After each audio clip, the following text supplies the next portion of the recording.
Voy a pedir que abran sus Biblias en el libro de Génesis.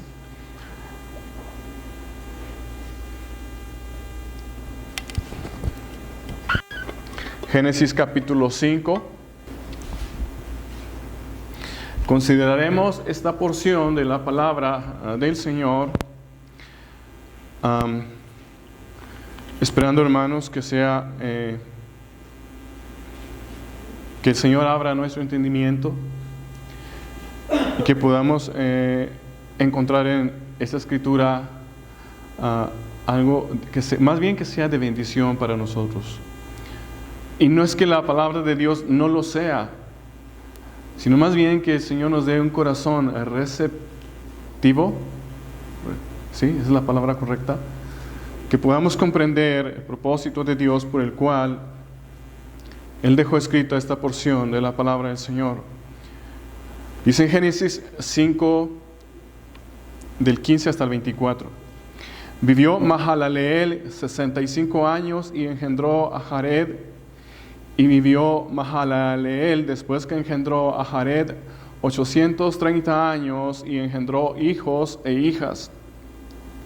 Y fueron todos los días de Mahalaleel 895 años y murió.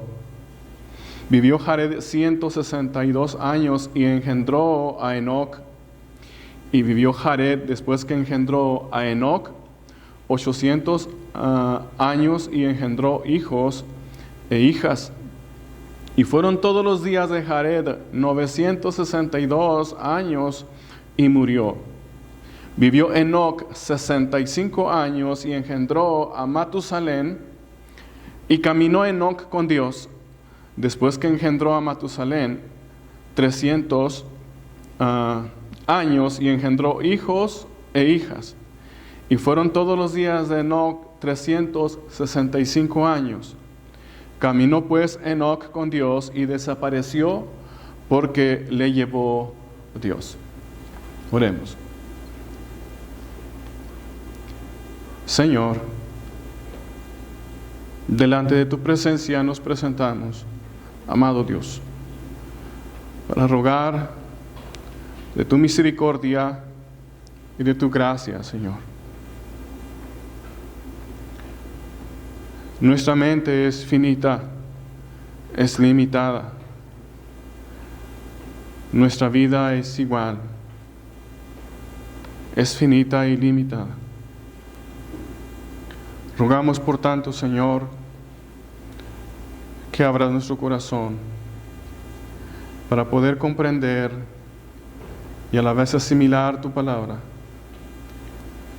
como con aquella mujer vendedora de púrpura que escuchando tu palabra le abriste el entendimiento para que pudiera comprender. Así ruego, Señor, en esta mañana, que abras nuestro entendimiento, Señor, para comprender tu palabra.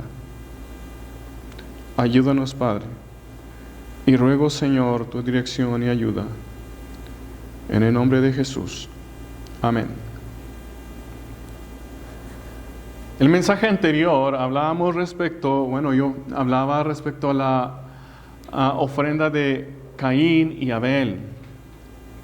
Y encontramos en la Escritura que nos mostraba dos aspectos o dos condiciones distintos en cuanto al carácter y el corazón de Caín y Abel. En Abel encontrábamos una soberbia que lo llevó a la separación eterna de Dios. Nuevamente, el corazón soberbio y rebelde, arrogante de Caín, lo llevó, y falto de fe, lo llevó a una separación eterna de Dios. Caso contrario, en el caso de Abel, un corazón humilde, sumiso, humillado ante la presencia y ante la palabra y el señorío de Dios, se presentó delante del Señor con la ofrenda que indicaba la postura de su corazón y fue acepto delante del Señor. Una palabra clave que se mencionaba es que por fe, Abel presentó mejor ofrenda. ¿Sí? El tema en esta mañana tocante a una genealogía que encontramos desde el capítulo 5 es también acerca de la fe, pero de una fe práctica. ¿Sí? Una fe práctica.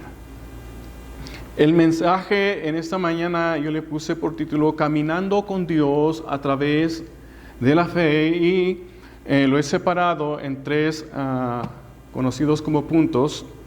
Y comenzaremos a ver el primero, que dice la fe en Dios, una esperanza de vida en medio de la muerte. Una fe en Dios, o la fe en Dios, una esperanza de vida en medio de la muerte. Considerando los primeros versículos, los versículos 15 al 20 de nuestra escritura de Génesis, capítulo 5, si me acompañan por favor, volveremos a darle lectura y luego trataremos de desarrollarlo según el Señor nos dé a entender. Vivió Mahalaleel 65 años y engendró a Jared.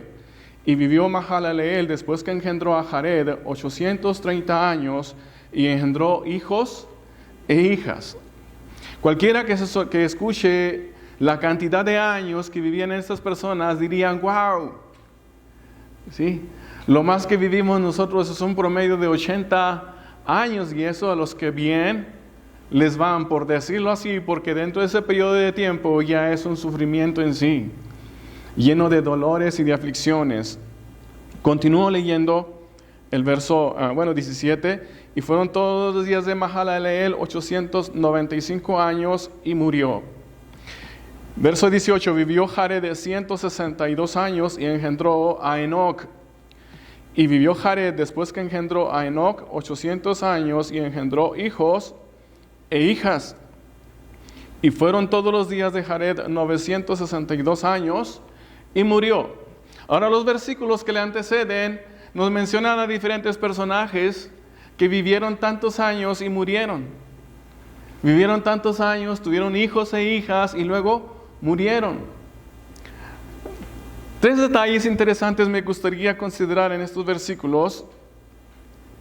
El primero es que encontramos una genealogía de personas apartadas. Yo le puse una genealogía santa, pero dentro de esa genealogía que va muriendo, aunque viven muchos años, sin embargo van muriendo, pero es una genealogía que apunta a el cumplimiento de la promesa del Señor en Génesis 3:15 de que Él enviaría a un Salvador. Si van conmigo al al Evangelio de Lucas, capítulo 3, del verso 23 en adelante, Lucas, capítulo 3, del verso 23 al verso 38, encontramos una genealogía, pero esta genealogía va al revés, se va de reversa. Cuando nosotros leemos, por ejemplo, Génesis 5, da una genealogía que apunta en forma descendente, ¿sí? Hasta llegar a nuestros personajes y hasta llegar a Noé. De ahí comienza el diluvio y la destrucción de toda especie de vida por causa del pecado. Pero Lucas menciona esta genealogía, pero se va en sentido ascendente. Vamos a ver. Jesús mismo, al comenzar su ministerio, era como de 30 años.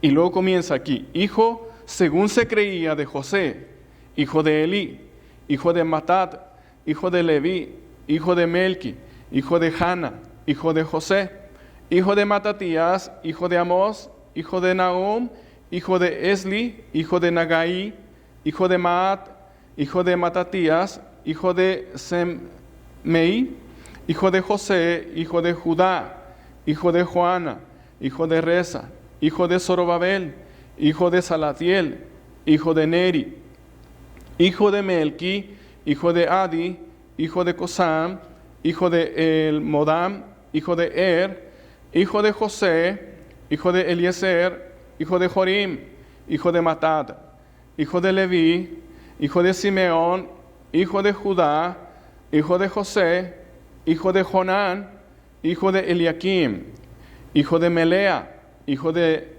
Mainán, hijo de Matata, hijo de Natán, hijo de David, hijo de Isaí, hijo de Obed, hijo de Boz, hijo de Salmón, hijo de Naasón, hijo de Aminadab, hijo de Aram, hijo de Esrom, hijo de Fares, hijo de Judá, hijo de Jacob, hijo de Isaac, hijo de Abraham, hijo de Taré, hijo de Nacor, hijo de Serug, hijo de Ragau, hijo de Peleg, hijo de Eber, hijo de Sala, hijo de Cainán, hijo de Arfaxad, hijo de Sem, hijo de Noé, hijo de Lamec, hijo de Matusalén, hijo de Enoc, vamos entrando, hijo de Jared, hijo de Mahalaleel, hijo de Cainán, hijo de Enos, hijo de Set, hijo de Adán,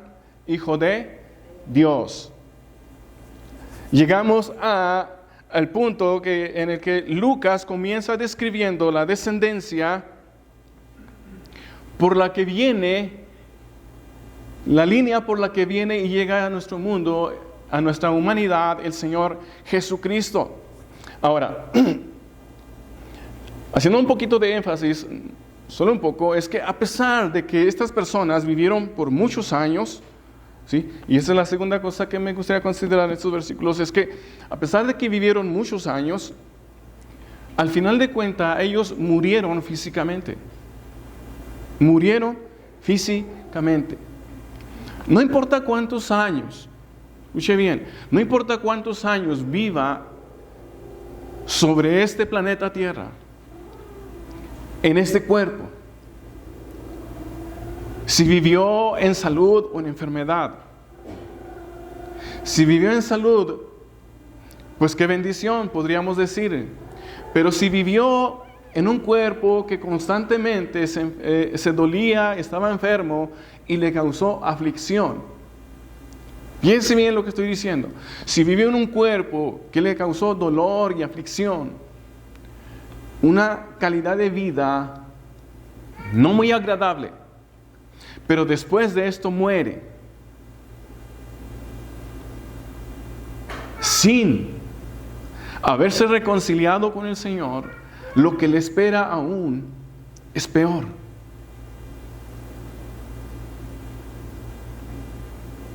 Quisiera que pensara en eso. Si el tiempo de vida que el Señor le da en este mundo no lo considera y se reconcilia con el Señor, lo que le espera, ¿sí?, es peor. Ahora, ¿por qué el hombre tiene que morir? Porque según Génesis 3:19, cuando Dios juzga a Adán y a Eva, cuando se dirige a Adán, le dice: ahora te vas a ganar el pan de cada día, y eso ya lo hemos visto en el pasado, con el sudor de tu rostro, te va a costar trabajo, pero ojalá nada más fuera que te costara trabajo y ya. No, el problema es que te vas a enfrentar con la muerte. ¿No se han dado cuenta ustedes, o si lo han considerado, que dedicamos tiempo, la mayor parte del día, trabajando para obtener el sustento de este cuerpo? ¿Por qué alimentamos este cuerpo? ¿Qué pasa si no comes? ¿Te debilitas y luego pues te mueres? Nos morimos. Por eso necesitamos comer. Cuando una persona enferma y deja de comer, empieza a adelgazar. Pero ojo, a pesar de que dedicamos la mayor parte de nuestra vida trabajando para alimentar este cuerpo, para que siga viviendo, sin embargo, poco a poco va muriendo. Porque no me digan que tienen el mismo cuerpo físico que tenían cuando estaban chamacones. No, el mío ya no es el mismo. Ahora, para subir la escalera tuve que subir primero en la pierna derecha y luego debía usar la siguiente que era la izquierda, pero no, usé la derecha porque la izquierda ya me está fallando. Entonces, a pesar de que esos hombres vivieron por muchos años, al final de cuentas ellos murieron físicamente.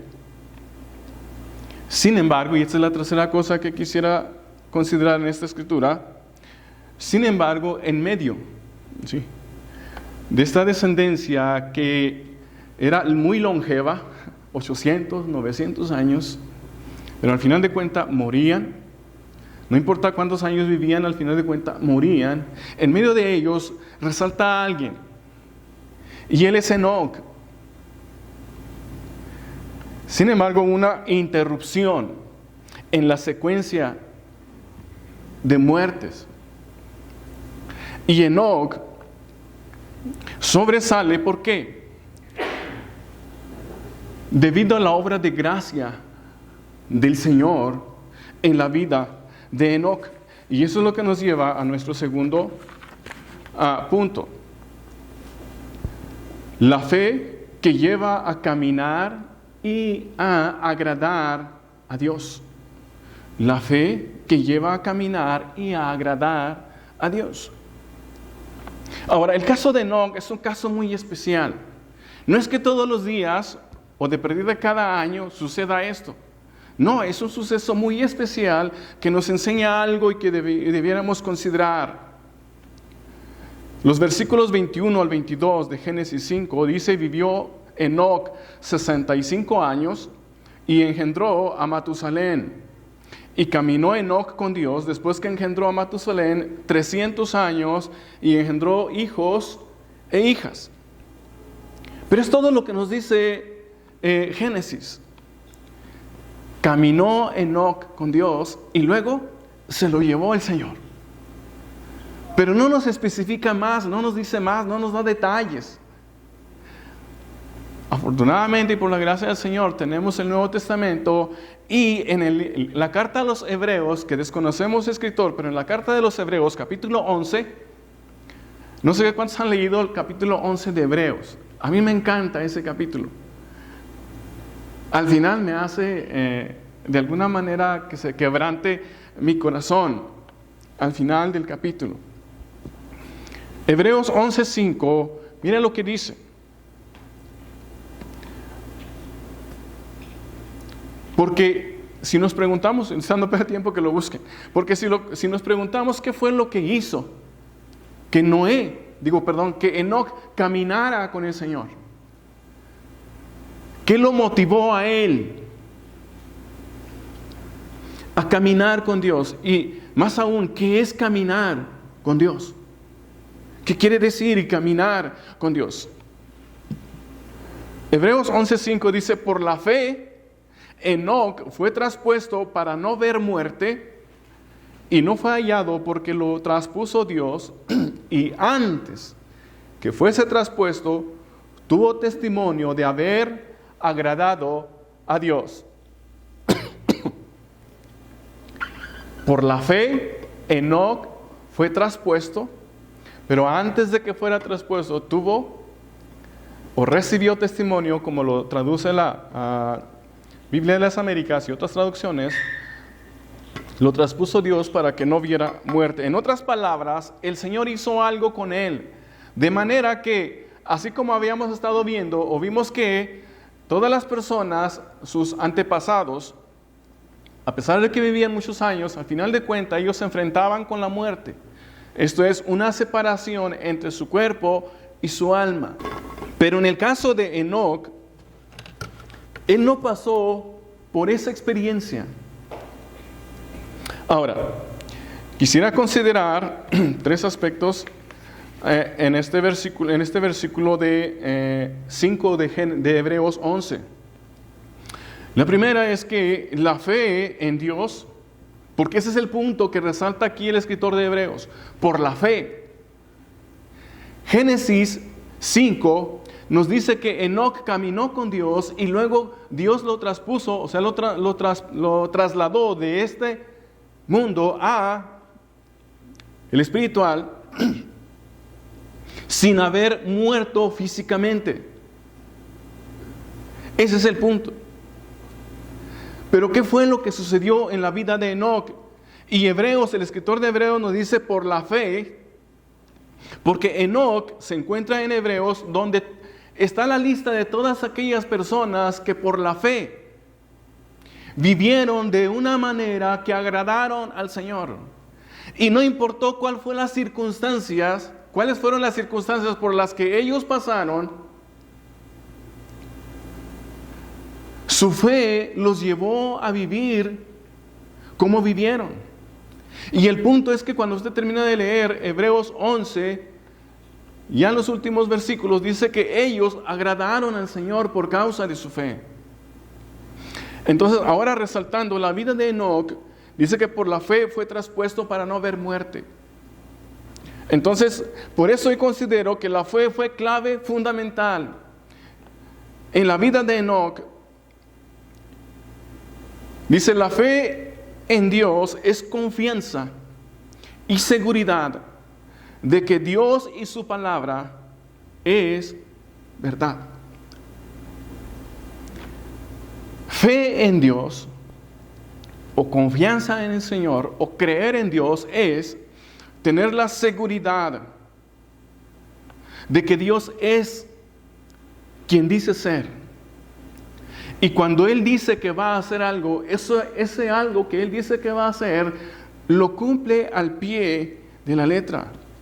Entonces, la fe en Dios es confianza y seguridad en que Dios y su palabra, en que Él y su palabra y aún sus acciones son verdad.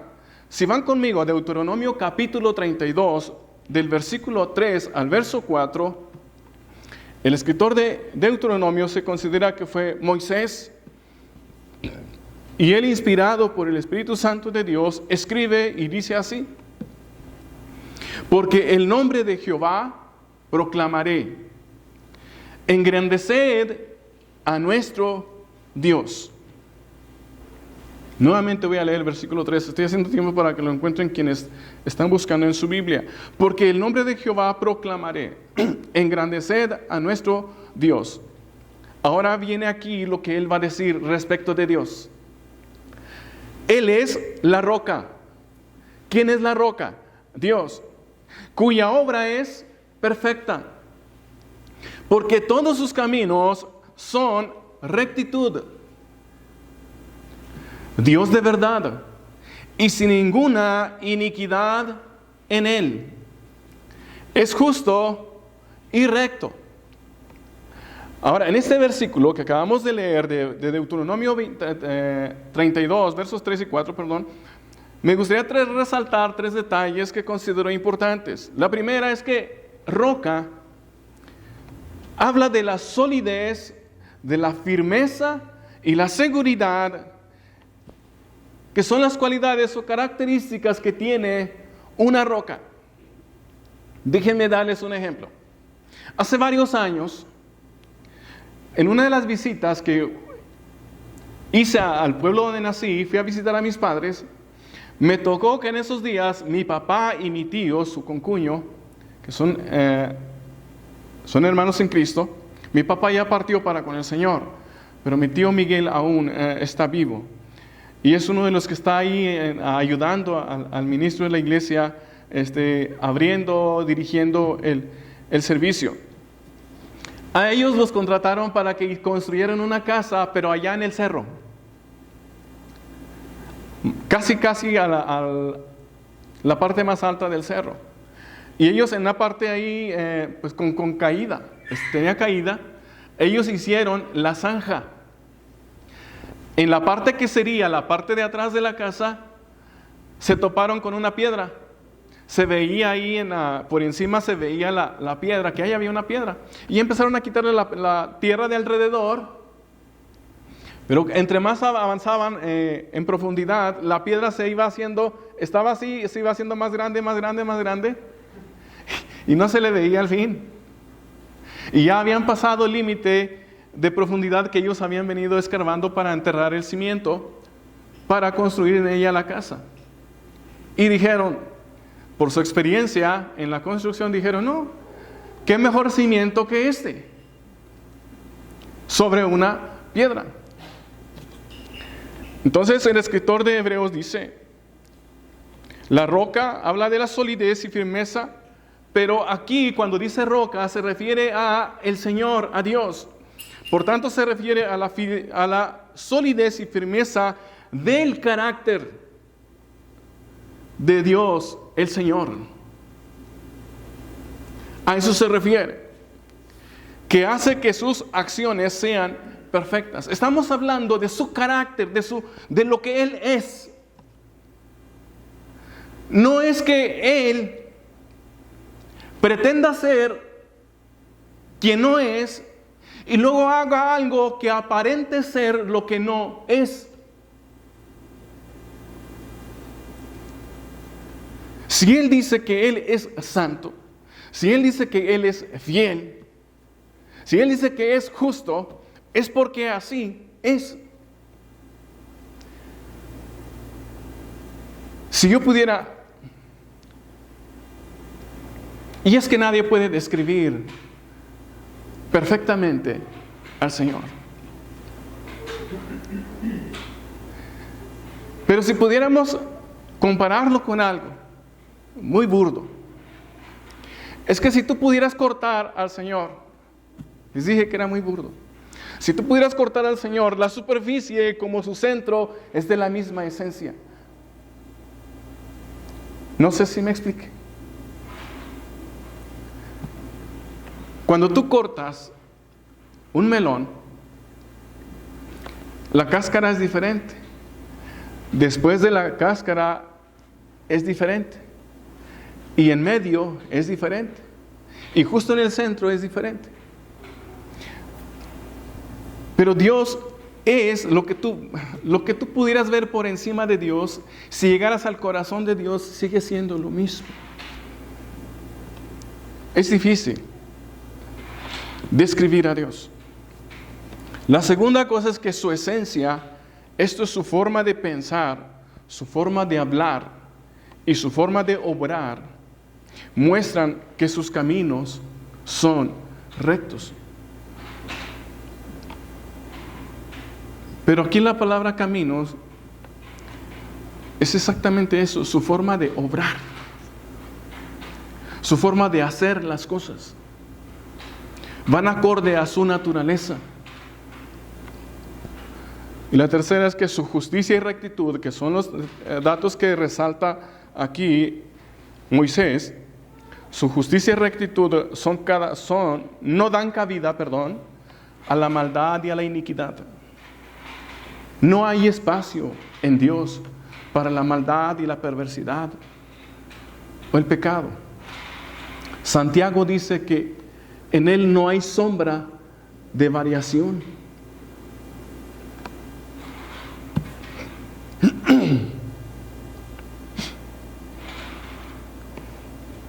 El segundo aspecto es que la fe, ya vimos que la fe en Dios es confianza en Él. El segundo es que la fe verdadera en el Señor, lleva al creyente, a la persona, a una vida práctica. Cualquier persona que dice que cree en Dios, esa persona toma el consejo de Dios y comienza a practicarlo en su vida. Tanto la fe verdadera en el Señor lleva al creyente a una vida práctica, esto es, que vive la voluntad de Dios. Según Santiago, capítulo 2, versos 18, dice, pero alguno dirá, tú tienes fe, y yo tengo obras. Y luego responde, muéstrame tu fe. Tú que dices tener fe, yo no te digo que tengo fe, pero obro, me pongo en acción. Ahora, tú manifiestas que tienes fe. ¿Fe en quién? ¿Cómo puedes mostrarme tu fe? Aunque yo no te diga que tenga fe, pero actúo. Ahora la pregunta es, dice, ¿qué es lo que, o cómo es que yo actúo? ¿En base a qué o en base a quién? Luego dice, muéstrame tu fe sin tus obras, y yo te mostraré mi fe por mis obras. Si Enoc tuvo fe en Dios, no es que simplemente dijo, yo tengo fe, yo creo en Dios. Pero no hizo nada, o no hubiera hecho nada que mostrara lo que él dijo. Sin embargo, su vida mostró que realmente él tenía fe en el Señor.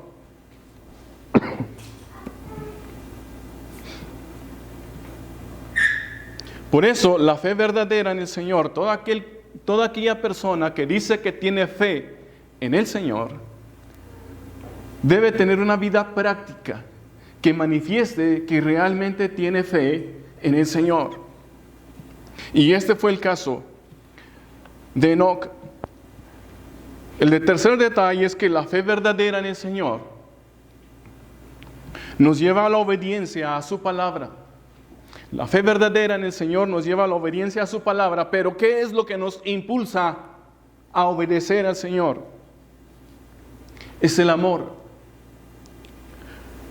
La fe verdadera en el Señor nos lleva a la obediencia a su palabra por amor y a una comunión con la Trinidad de Dios. La fe verdadera en el Señor nos lleva a la obediencia a su palabra por amor, y esto nos lleva a tener una relación, comunión con la Trinidad de Dios. Según el Evangelio de San Juan, capítulo 14, versos 21 al verso 24, Juan, capítulo 14, versos 21 al 24 dice, el que tiene mis mandamientos, aquí está hablando el Señor Jesucristo, el que tiene mis mandamientos y los guarda. Aquí la palabra guardar significa obedecer, practicar. Ese es el que me ama. ¿Quién es el que te ama, Señor Jesús? El que me obedece. Es el que me ama. Y el que me ama, ojo, será amado por mi Padre.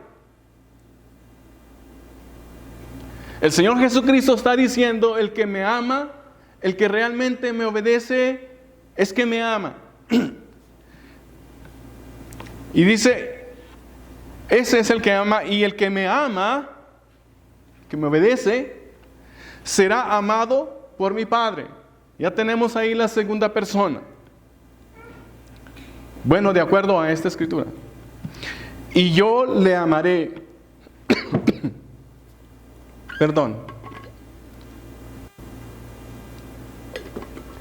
Y luego algo bien interesante que lo que sigue, a mí me impactó mucho esto cuando lo leí, cuando capté el sentido, hace ya varios años.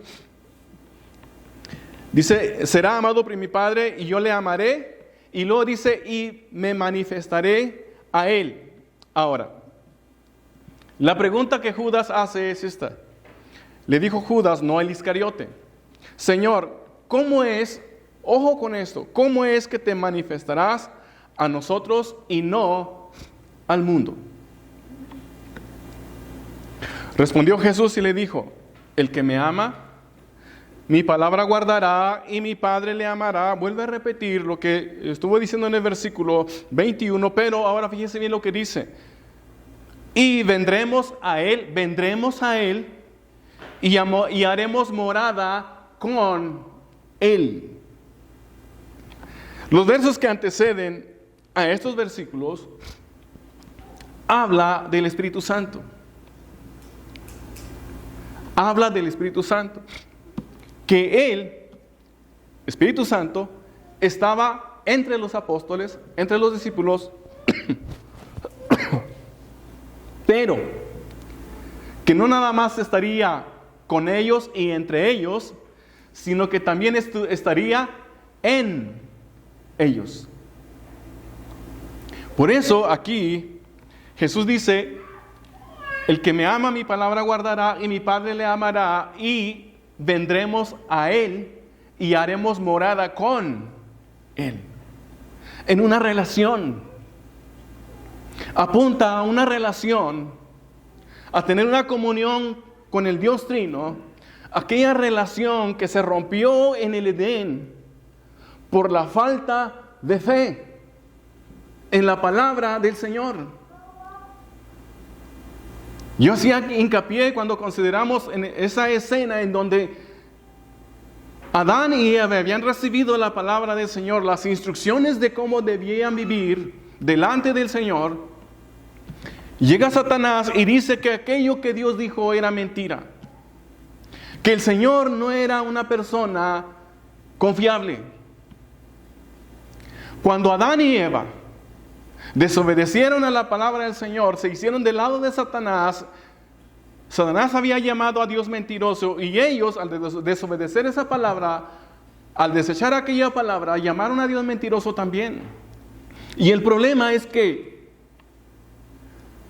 ellos se separaron de Dios, cumpliéndose así la promesa del Señor: el día que comieres del fruto prohibido, ciertamente morirás. Se separaron del Señor y, como algo palpable, el Señor los expulsó del Edén, de la presencia, de la comunión con Dios. Desafortunadamente, y lo digo de esta manera, no en un sentido, sino en el sentido de que todos descendemos de ellos, alejados y apartados en una relación con el Señor. De ahí que cualquier persona que usted le pregunte en la calle, cualquier persona que no es creyente, que no es creyente practicante, aclaro, porque mucha gente afuera dice que sí cree en Dios.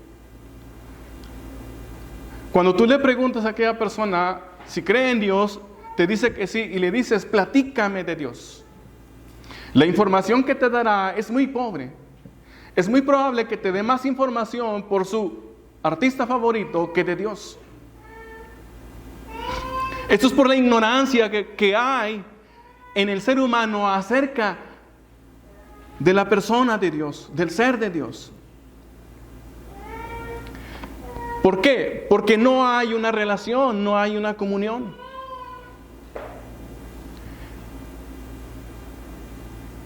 Y Enoc sobresale en esta lista de personajes por su forma de vivir, por su fe en el Señor. Él tomó aquella palabra que fue desechada como mentira y lo toma él como palabra verdadera y comienza a practicarlo en su vida, aunque en el proceso no pudiera cumplirlos.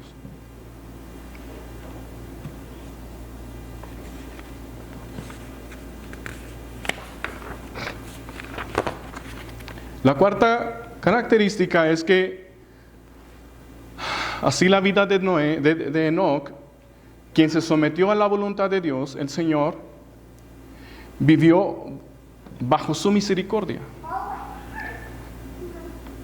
Por cuanto él fue una persona que confió que la palabra de Dios es verdad y tomó esa palabra para vivirla. Así la vida de Enoc, quien se sometió a la voluntad del Señor y vivió bajo su misericordia, al caminar, ¿sí?, con Dios, con el Señor en obediencia, por amor. ¿Qué es lo que hace a una persona someterse a alguien si no es por amor? Hebreos 11:5 dice: por la fe Enoc fue traspuesto para no haber muerte, y no fue hallado porque lo traspuso Dios, y antes que fuese traspuesto tuvo testimonio de haber agradado a Dios. Y me gustaría considerar la segunda parte de este versículo. Ya hemos visto que que Enoc tuvo fe en el Señor. Pero la segunda parte de este versículo dice: y antes que fuese traspuesto, tuvo testimonio. Les comentaba hace un momento que la Nueva Biblia de las Américas lo traduce como recibió testimonio de haber agradado a Dios. 3 detalles importantes en esta escritura. El primero es que con su forma de vivir, Enoc dio testimonio de su fe en el Señor. O sea, su conducta mostraba que él era una persona diferente a todos sus contemporáneos. Porque debemos considerar que en la época en la cual estaba viviendo Enoc, ya era una sociedad tan depravada que se le considera como la época antediluviana. Y precisamente por la forma de vivir de las personas de aquella época es que Dios tomó la decisión que tomó de exterminar a toda la humanidad. Pero el carácter de Enoc, formado por la palabra de Dios, le llevó a dar un buen testimonio respecto a su fe en el Señor. La segunda característica es que por su testimonio de fe, su mayor testimonio de fe, la recibió del Señor mismo, cuando Él se lo llevó para no enfrentarse con la muerte. Porque una cosa es decir que tú conoces al Señor, pero otra cosa es que el Señor diga que te conoce. Una cosa es que tú digas que tienes una relación con el Señor, pero otra cosa es que el Señor tenga una relación con nosotros. ¿Qué dijo Jesús? En aquel día muchos me dirán: Señor, Señor, en tu nombre hicimos muchos milagros, en tu nombre profetizamos, en tu nombre echamos fuera demonios. Y le dice: pero yo les voy a decir, nunca os conocí, hacedores de maldad. Y dos detalles interesantes que se resaltan en estos versículos: nunca los conocí.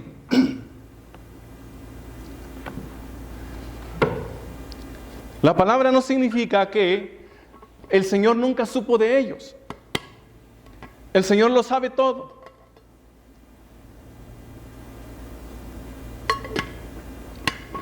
Entonces, ¿a qué se refiere cuando dice nunca los conocí? Jamás hubo una comunión con Él.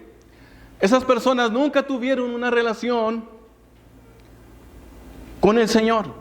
Nunca los conocí. Ahora, la pregunta es ¿por qué? Porque ellos eran hacedores de maldad.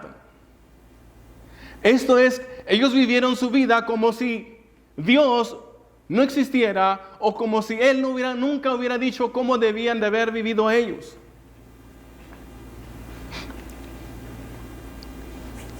Por eso la Nueva Biblia de las Américas lo traduce así como: pero antes de ser traspuesto por el Señor, recibió testimonio de haber agradado a Dios.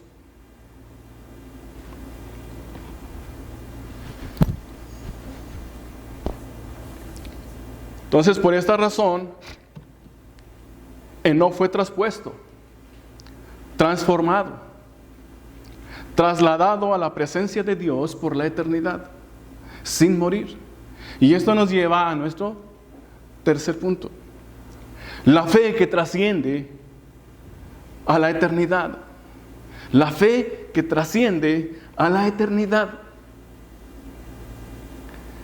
Regresamos a Génesis 5, versos 23 al 24. Fueron todos los días de Enoc 365 años, y caminó pues Enoc con Dios y desapareció porque le llevó Dios.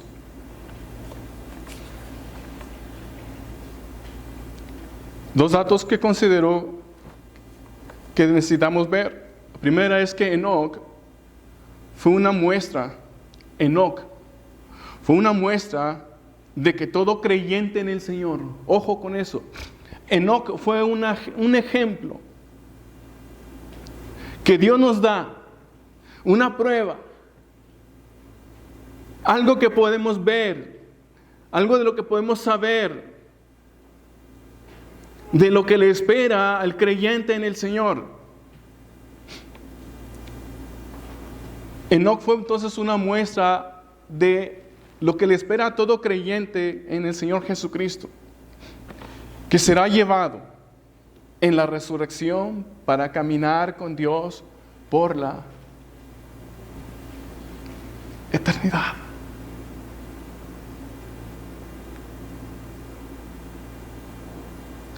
¡Qué maravilla! ¡Qué bendición! Mi corazón se quebranta.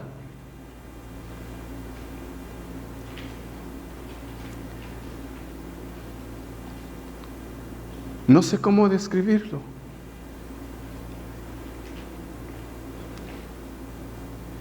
Dice Hebreos 11:1, es pues la fe, la certeza de lo que se espera, la convicción de lo que no se ve. No hemos visto al Señor, pero quien dice que tiene fe en Él, entonces está bien seguro y firme de que a pesar de que no lo ve, Él es. Y aunque no lo vea, lo que escucha de Él lo acepta porque está escrita. Y lo toma como una verdad absoluta. Y lo practica en su vida.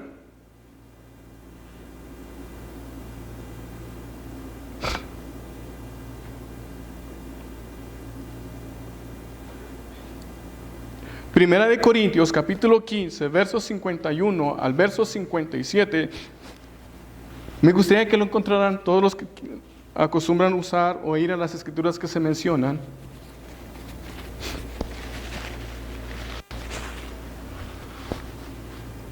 Primera de Corintios 15, 51 al verso 57.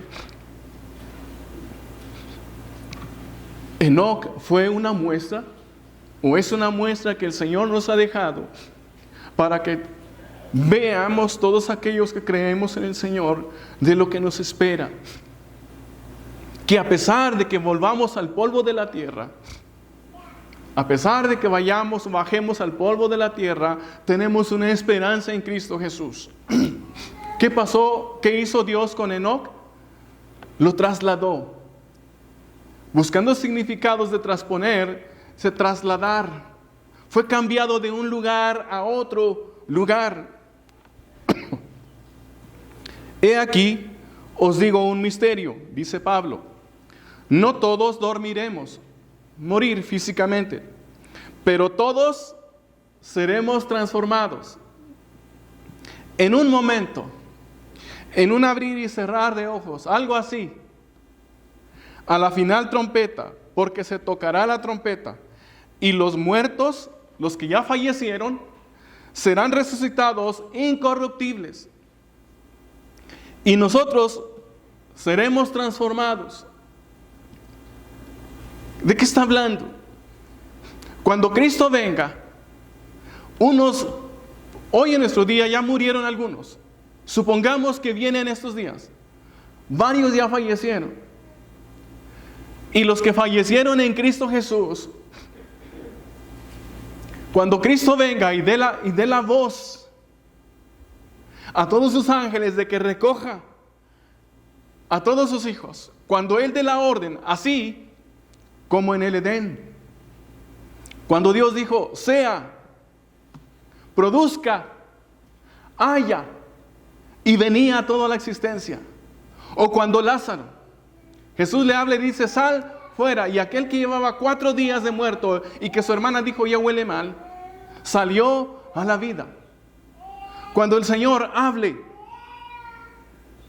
los muertos, yo no sé cómo, pero se levantarán del polvo. Aquello que ya fue hecho polvo, que ya es polvo, volverá a tomar su forma, pero ya no en un cuerpo de carne y hueso como mortal, como hoy tenemos, sino en un cuerpo glorificado.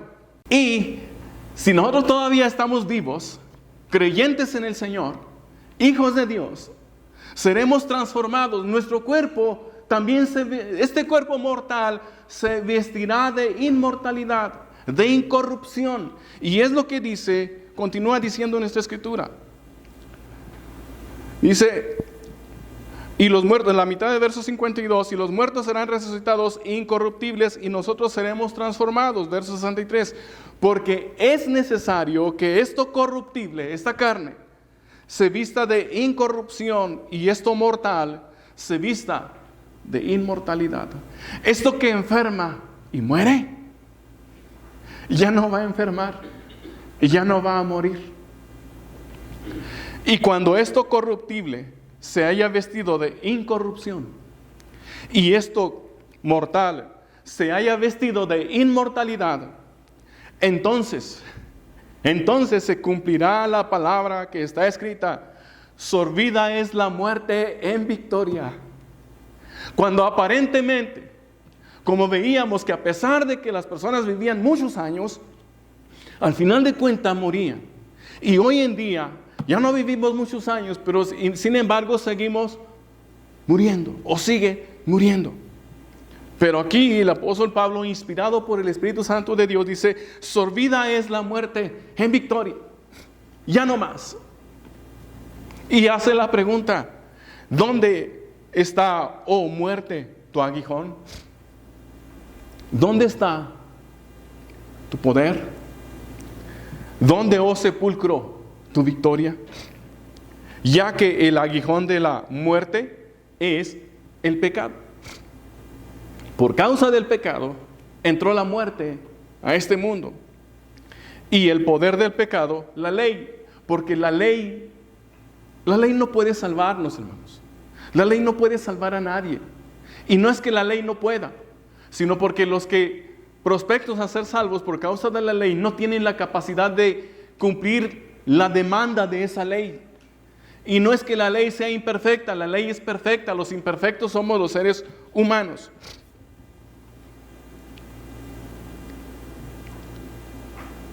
Sino que el pecado, la ley lo que hace es mostrarnos cuán pecaminosos somos. La ley nos muestra todos nuestros defectos, todos nuestros errores, pecado. Mas gracias sean dadas a Dios, que nos da la victoria por medio de nuestro Señor Jesucristo. Mas gracias sean dadas a Dios, quien nos da la victoria. La victoria no es nuestra propia. La victoria viene de Dios a través de nuestro Señor Jesucristo. A Él sea la gloria y la honra. La fe de Enoc en Dios no era una fe perfecta, hermanos. No era una fe perfecta. No tenía una obediencia perfecta, no tenía un amor perfecto, pero Cristo vino e hizo su fe, su obediencia y su amor perfecto. ¿Por qué? Porque la fe de Enoc, la obediencia de Enoc, el amor de Enoc, tu fe, tu obediencia, tu amor, se hacen perfectos en Cristo Jesús. Porque se toma la perfección de Cristo Jesús y nos la da. Él vivió la vida que no podemos vivir y Él murió la muerte que no podemos morir. Y la segunda característica es que la fe verdadera en Dios es la que mueve al hombre a obedecer, agradar y caminar con Dios. Pero sin fe es imposible agradar al Señor. Sin fe es imposible agradar al Señor. Dice Hebreos, la escritura que estábamos leyendo, Hebreos 11:6, dice que pero sin fe es imposible agradar a Dios, porque es necesario, vea lo que dice, es necesario que el que se acerca a Dios crea que le hay y que es galardonador de los que le buscan. Dios les dará algo a todos aquellos que buscan al Señor. ¿Y cuál es el galardón? La vida eterna, la salvación a través del Señor Jesucristo. Y quiero terminar dándole lectura a dos escrituras que me gustaría que pusieran mucha atención. La primera es Juan capítulo 8, versos 21 al verso 24.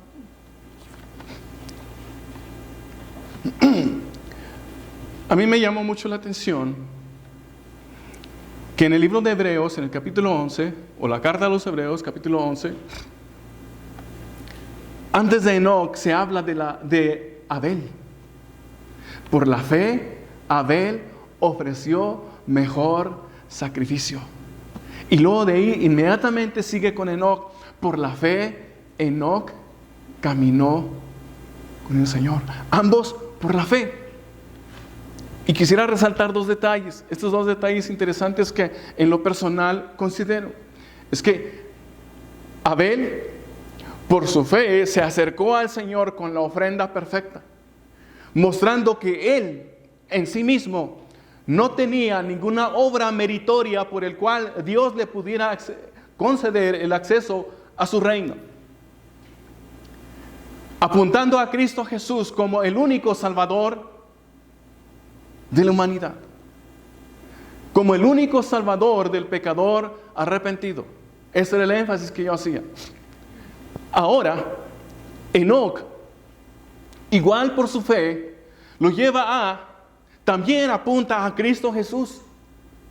Pero Dios del Señor nos muestra con la vida de Enoc una vida práctica con el título de fe al Señor. Que cualquier persona que dice creer en el Señor debe seguir los pasos del Señor. Caminar con Dios es obedecer al Señor, es someterse al señorío del Señor. Llegar a un punto en la vida que cuando el Señor te muestra tu pecado, te da convicción de tu pecado, te concede la oportunidad y el privilegio de arrepentirte de tus pecados, de creer en Él, que digas, Señor, y te pares y voltees y mires hacia atrás, hacia tu pasado y digas, Señor, este ha sido mi pasado y ese es el destino, no más, no más. Ese es el tipo de vida que yo he llevado porque yo he sido quien ha tomado el control, pero ahora estoy delante de ti. Toma tú el control de mi vida. Sé tú el Señor de mi vida. No nada más el Salvador, sino el Señor. No nada más el que te va a salvar, sino el que va a ser el dueño de tu vida. A pesar de todo, lo aceptes o no lo aceptes, crees o no creas en el Señor, es el dueño de la vida, hermanos. Él es el dueño. Pero hablo aquí en el sentido de, cuando decimos que Él es Señor, Cristo es mi Señor, Él es el dueño de mi vida. Él es el amo, Él es el que manda. Yo soy su siervo, yo obedezco. Juan 8, 21 al 24. Otra vez les dijo Jesús, yo me voy y me buscaréis, pero en vuestro pecado moriréis. A donde yo voy, vosotros no podéis venir. Decían entonces los judíos, con quienes hablaba, ¿acaso se matará a sí mismo que dice, a donde yo voy, vosotros no podéis venir? Y les dijo, vosotros sois de abajo, yo soy de arriba. Vosotros sois de este mundo, yo no soy de este mundo.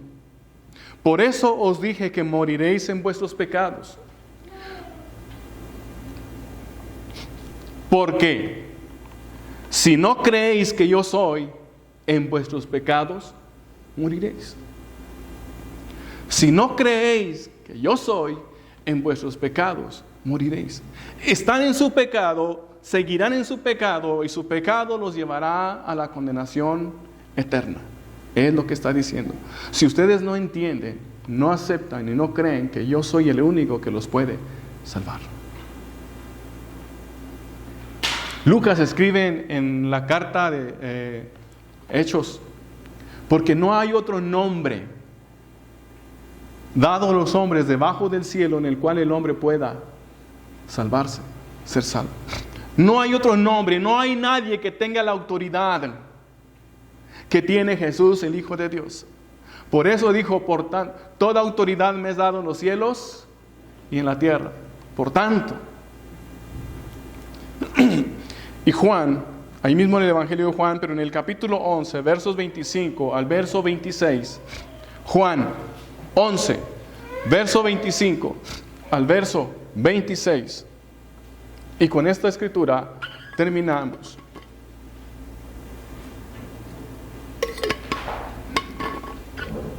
¿Ya lo tiene?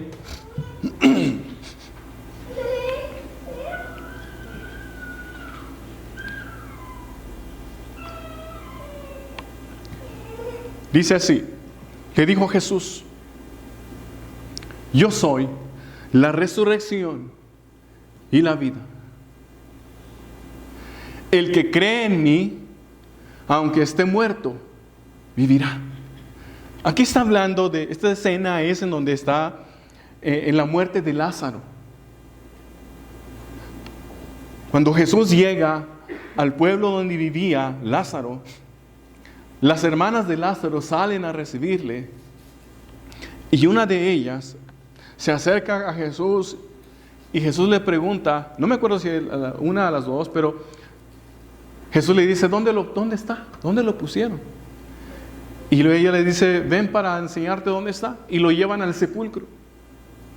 Y cuando están en el sepulcro, su hermana dice, ya tiene 4 días que murió. Para esto Jesús le dice que su hermano vivirá. Y ella le dice, sí, Señor, yo sé que va a resucitar en el día postrero. Y es entonces cuando entra en nuestra escritura que le dijo Jesús, yo soy la resurrección y la vida. El que cree en mí, aunque esté muerto, vivirá. Ojo aquí.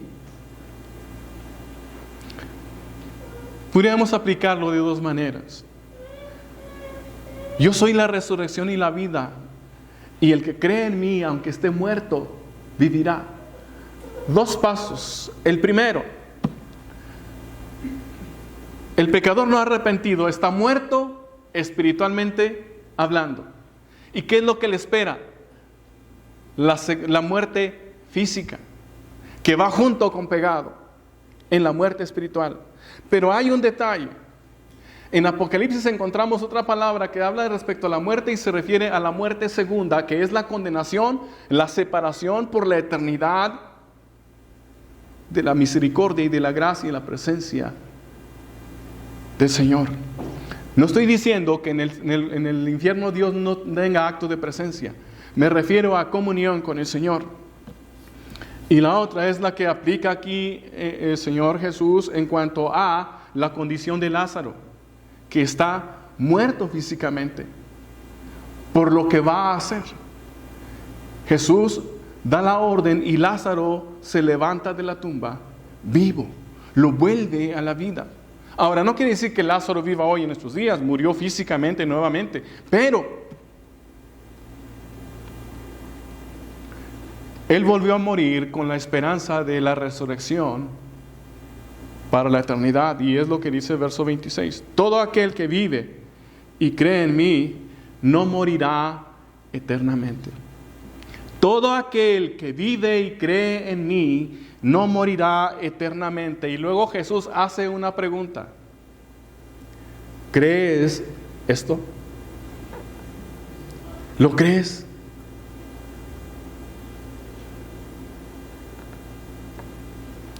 Amado Dios y Padre que moras en todo lugar,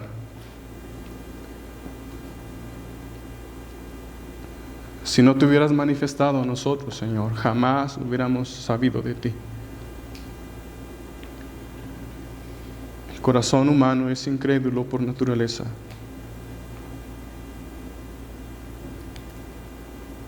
Y todavía peor,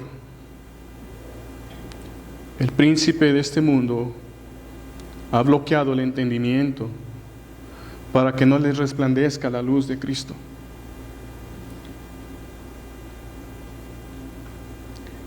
Mi Señor, por tu misericordia, por tu gracia, abre el entendimiento, Señor.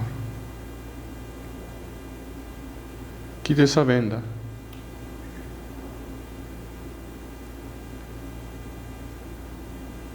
Como a Lidia la vendedora de púrpura.